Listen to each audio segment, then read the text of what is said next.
Blog. Uri, Milla experiment. Life from chemicals?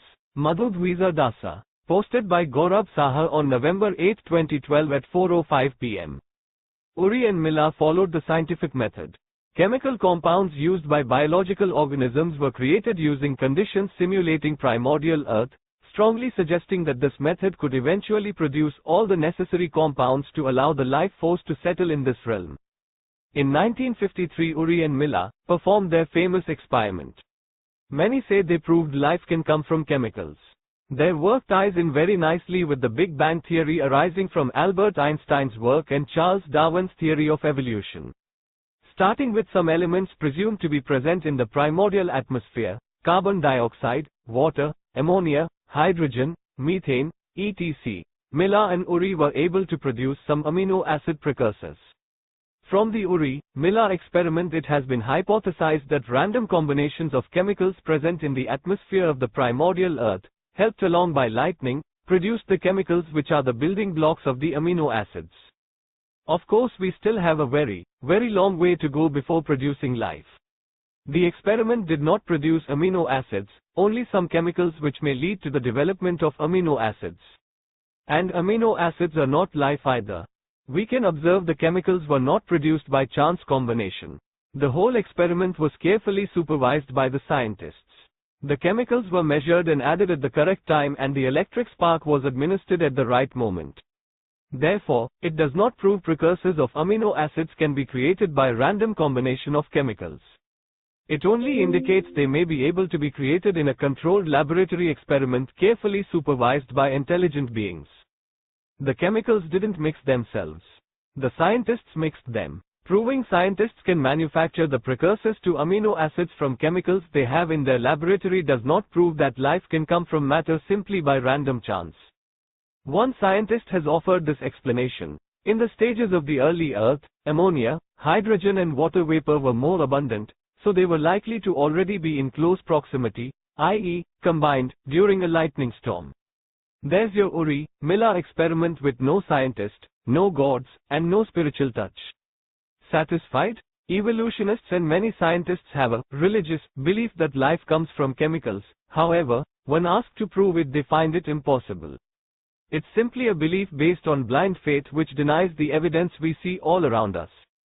We see everywhere life coming from life. There is no case in recorded history where life has come from chemicals. Even though some evolutionists say the Uri-Milla experiment proves life can come from chemicals, the experiment only indicated some of the precursors to the amino acids may be produced in a controlled laboratory experiment under the direction of intelligent scientists. When asked to prove life comes from chemicals, evolutionists can say some very strange things. Proof: my parents are made of matter. I came from them. I am alive. Therefore, life can come from matter. Proof complete. His parents are conscious. His parents are alive. They can produce him only because they are conscious, they are alive. But if his parents are dead, although their bodies, the matter, is still there is no chance of producing life from the dead parents. The life is gone, only the matter remains, so matter cannot produce life, only life can produce life. His parents' bodies are matter. The same components, earth, water, fire, air and ether, are found everywhere in both living and non-living things. The difference is the spirit soul, the consciousness. His parents can only conceive him if they are alive. If they're dead, they can't produce anything.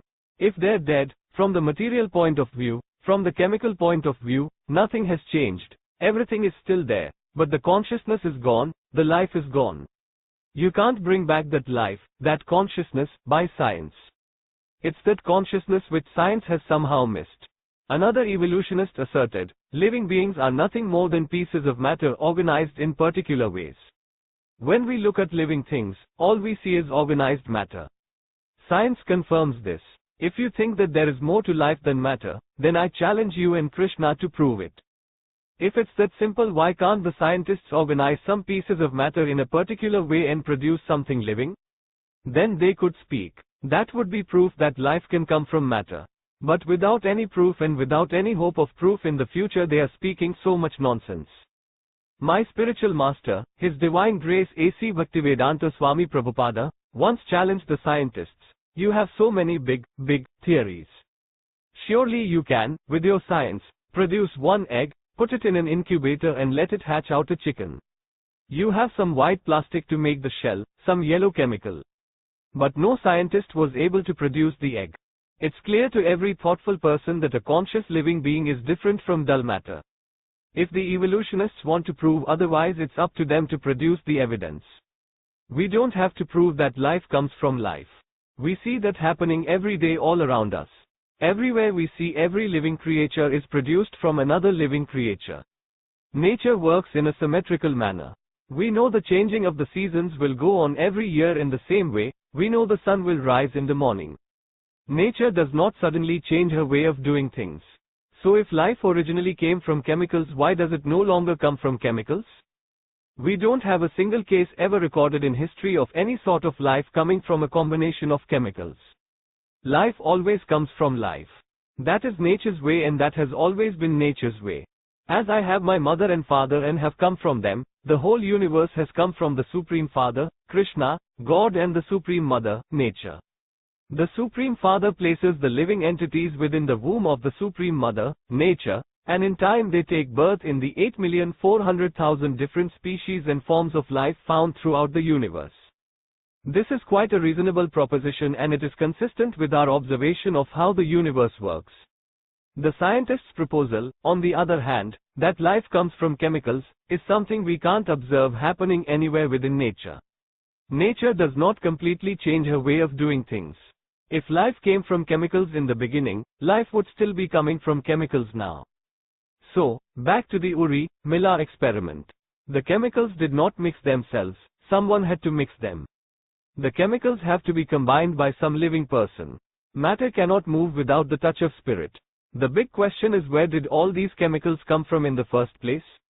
Even if the scientists can explain how the chemicals can create life, who provided the chemicals in the first place? Their standard answer is the Big Bang.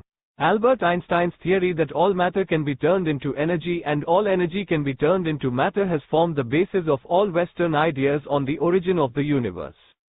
The Big Bang theory, developed in light of Einstein's theory, maintains that a huge explosion about 5 billion years ago created all the matter in the universe. Even if we are to accept this, where did the Big Bang come from? It's a transformation of energy into mass, so where did the energy come from in the first place? Science has no answer to these questions.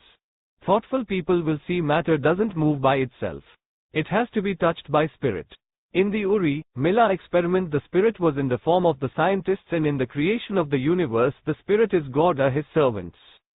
Maya tatam idam sarvam jagad avyakta martina. Matsthani sarva bhutani na kaham tesv avasthita. By me, Krishna, in my unmanifest form, this entire universe is pervaded. All beings are in me, but I am not in them. Bhagavad Gita 9.4. Another scientist argues, why couldn't the Big Bang be the source and the original source, just like you claim Krishna is? However, Krishna is the cause of all causes. Iswara Parama Krishna Sak Cid Ananda Vigraha. Anadir Adir Govinda Sarva Karana Karanam. Krishna, who is known as Govinda, is the supreme controller. He has an eternal, blissful, spiritual body. He is the origin of all. He has no other origin, for he is the prime cause of all causes, Brahma Sanhita 5.1. Of course, Krishna may have used a Big Bang to create the universe. That is not completely out of the question. Life does not come from chemicals. We know life comes from life, and we are seeing it practically happening right in front of our eyes every day. Where did you come from? From some chemicals? From an explosion? From a primordial soup in your parents' swimming pool? No. You were born from the womb of your mother after she was impregnated with the seed by your father. It's a very simple thing. You didn't come from a chance chemical combination or a murky swimming pool. You came from your parents. Life comes from life. Life doesn't come from matter. You need to be a member of ISKCON Desire Tree, IDT to add comments. Join ISKCON Desire Tree, IDT.